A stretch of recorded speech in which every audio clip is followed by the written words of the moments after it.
Maybe the dream was supposed to help you, but now, every time you look at it, you do not feel inspired. You feel judged. The painful part is not only that you have not become the person you wanted to be, it is that the person you wanted to become has started judging the person you are now. At first, the dream helped. It gave you direction. It gave your effort a purpose. It made the future feel less empty. Maybe it was a career dream, a creative dream, a body you wanted to feel at home in, a life where you were finally stable, a version of yourself, calmer, more confident, more disciplined, more respected. For a while, that dream gave ordinary effort meaning, but slowly, something changed. The same dream that once gave you energy began to fill you with shame. You looked at your goal. Instead of feeling possibility, you felt behind. You looked at your future. Instead of feeling hope, you felt accused. Not "this is where I am going," but "why am I still here?"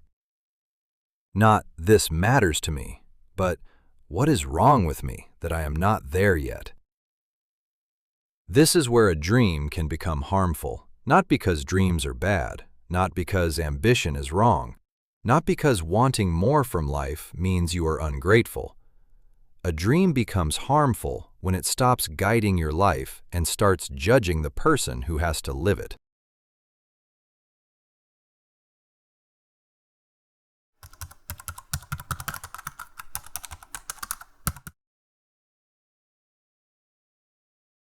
Most people think they are comparing themselves to other people, someone their age who seems further ahead, someone with a better job, a better body, a more put-together life, a more impressive version of adulthood. But sometimes, the hardest comparison is not with another person. It is with the person you thought you would be by now. The one who would have figured it out, the one who would be more successful, more stable, more disciplined, more attractive, more healed, more certain. You may not think about that person every day, but they are there, quietly, in the background, keeping score. You notice them when you open your laptop and remember the work you thought would already be finished. You notice them when you look back at old goals and realize how many are still unfinished. You notice them when you finally try to rest, but some part of you whispers, "You have not earned this yet." Psychologists Markus and Paula Nurius called these imagined versions of ourselves possible selves, the people we hope to become, the people we fear becoming, and the people we quietly expect ourselves to become. In everyday life, that means your dream is not only a goal, it is often a person living in your mind. The successful self, the disciplined self, the healed self, the one who finally proves something, the one no one can dismiss. A possible self can help you. It reminds you that your current life is not the only future available. But it can also become the person you never stop feeling behind. And that is a different kind of pain. Because now you are not only trying to grow, you are living under the gaze of an imagined self who always seems more finished than you.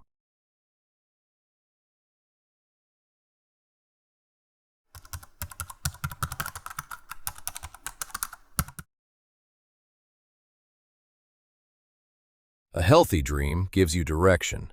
It says, "Move this way. This matters. There is something here worth building."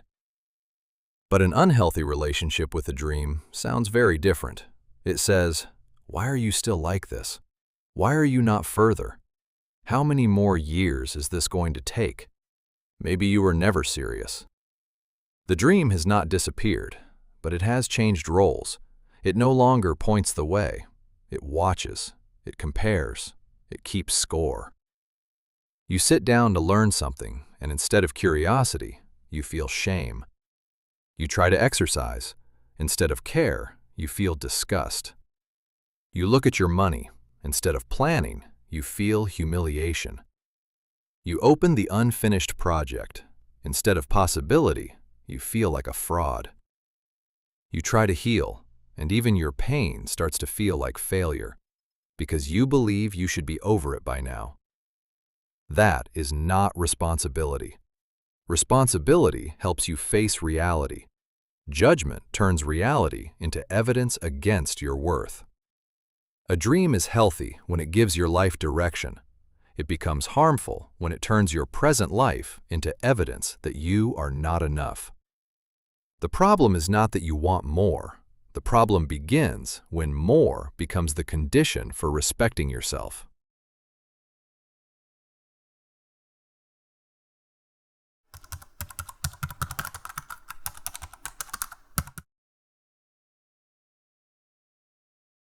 There is a particular kind of exhaustion that comes from always feeling late to yourself. Not necessarily late to the world, late to yourself. You thought you would be somewhere by now, not only in your life, inside yourself.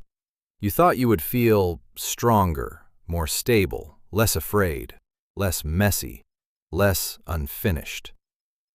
And because you are not that person yet, your actual life starts to feel like a delay. Not a life, a delay. Psychologist Tory Higgins described this as self-discrepancy, the painful gap between who you are, who you want to be, and who you believe you should be. In everyday life, it feels like this.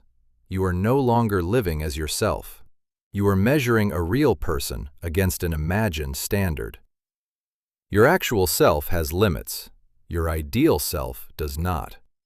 Your actual self gets tired. Your ideal self never seems to. Your actual self has bills, moods, fear, mistakes, unfinished days, and a body that does not always cooperate. Your ideal self never has to live through any of it. So the comparison is never fair. You are comparing the person trying to survive today with a version of yourself that exists mostly as a standard. And then you wonder why small progress never feels like enough. You wonder why effort does not feel satisfying. You wonder why even a good day can still feel disappointing if it does not bring you close enough to the person you thought you would already be. The pain is not only that you have not arrived, it is that you keep measuring your real life against a version of yourself who never had to live today.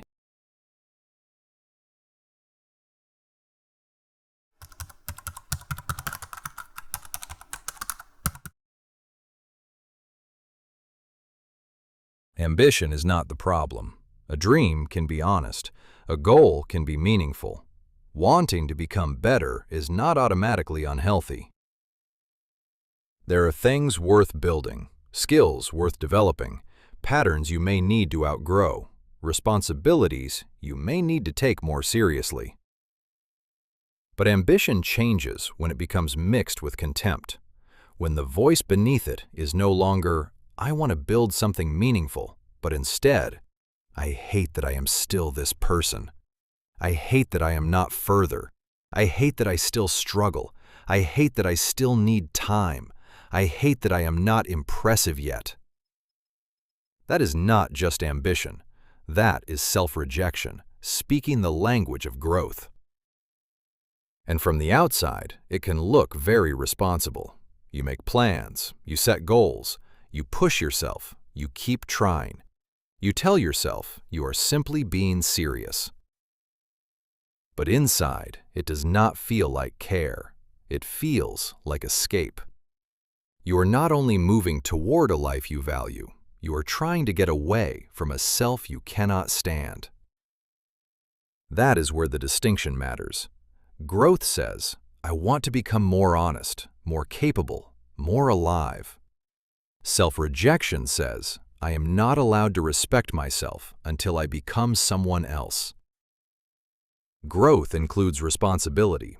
Self-rejection includes disgust.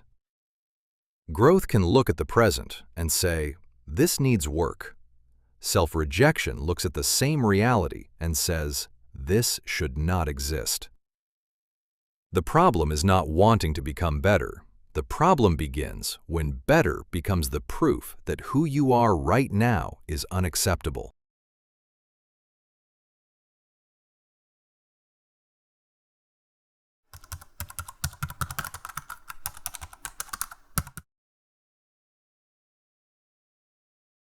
The future can feel safer than the present. Not because the future is real, but because it has not become real yet. Your future self has not failed, not yet. It has not disappointed anyone, not yet. It has not wasted a day, not yet. And it has never had to face your actual fears, your actual body, your actual finances, your actual limits. The future self feels clean because it has never had to live, and that can make it easier to love than the person who is here today. Sometimes the dream becomes a place you visit to escape the discomfort of your present life. You imagine the version of yourself who finally has control, who finally knows what to do, who finally feels calm, who finally walks into a room without shame. For a moment, that image can comfort you. It brings relief. It reminds you that the story is not over. There is nothing wrong with that. Sometimes we need a future to survive a difficult present.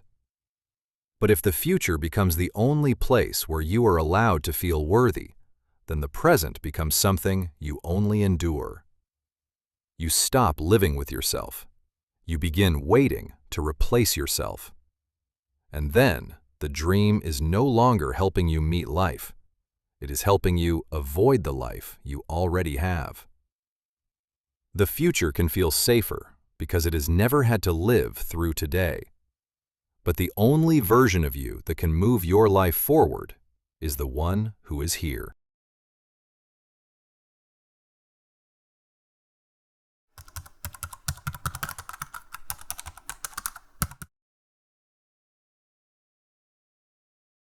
When your dream becomes a judge, even enjoying today can begin to feel undeserved.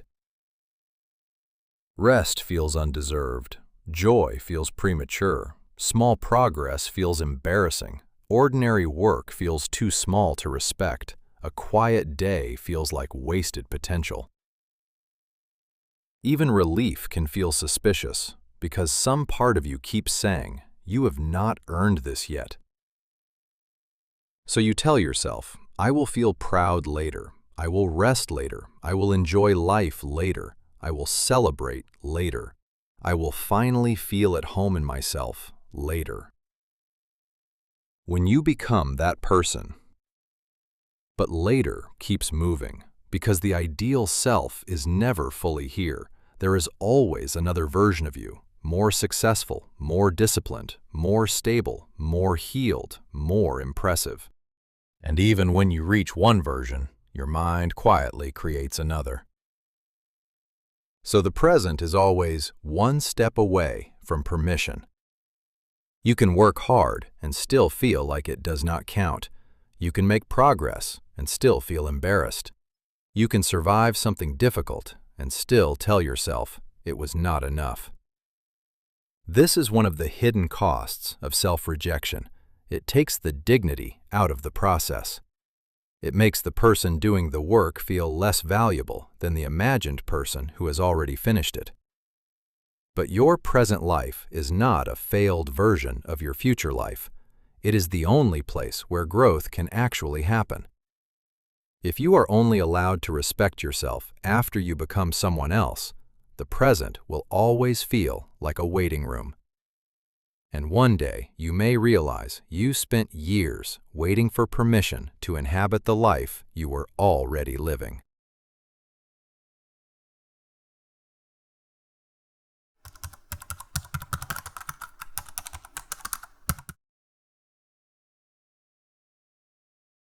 The answer is not to destroy the dream. It is not to become passive. It is not to pretend you do not want more. And it is not to call every desire unhealthy. Some dreams are real. Some goals matter. Some changes are necessary. Some versions of yourself are worth growing toward. But your future self cannot be allowed to decide your worth. It cannot become the voice that humiliates you into moving. It cannot stand above your life, calling every unfinished day a failure. Your future self should not stand above you like a judge. It should stand ahead of you like a guide. A judge says, "You are not enough until you arrive." A guide says, "This is the next honest step." A judge uses shame to force movement. A guide offers direction. A judge makes your present self feel disposable. A guide remembers that your present self is the only one who can do the work. This does not remove responsibility. It makes responsibility possible without contempt. Respect does not mean lowering the standard. It means removing the contempt. Because contempt may push you for a while. It may make you work harder. It may even make you look disciplined from the outside, but it cannot build a stable inner life. It cannot teach you how to trust yourself. It only teaches you that you must be attacked before you are allowed to move. A healthier relationship with your dream begins with a different question. Not only, how far am I from becoming that person, but also, what is this dream asking from the person I am today? Can it ask for effort without disgust? Can it ask for change without humiliation? Can it give direction without becoming a verdict? A dream that respects you will still challenge you, but it will never require you to reject yourself before you begin.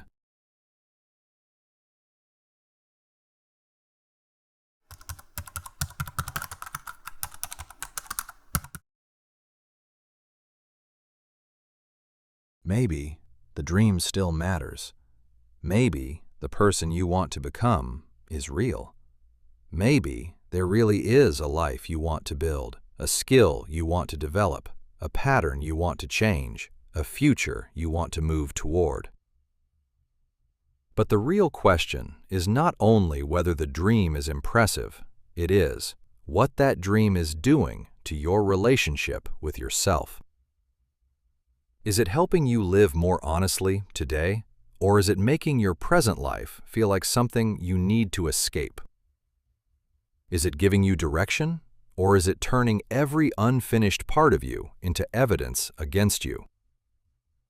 Is it asking you to grow, or is it teaching you to dislike the person who has to do the growing? Growth is not the same as self-rejection. A dream should guide your life. It should never become a weapon against the person living it. The person you want to become may matter, but the person you are today is not disposable. That person is not an obstacle to the dream. That person is the only one who can carry it. So before you ask how far you are from the future, ask something quieter, something more honest. Is this dream guiding me, or is it judging me?